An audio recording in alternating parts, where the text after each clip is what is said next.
Carregador 12 volts.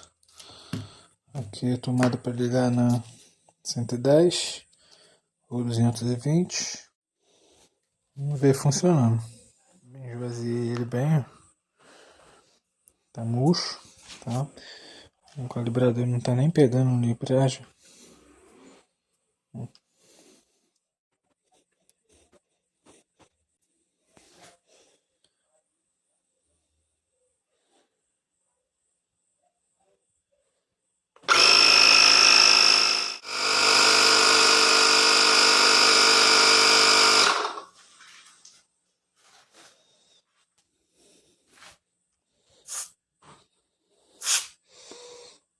Pô, encheu rápido pra caramba.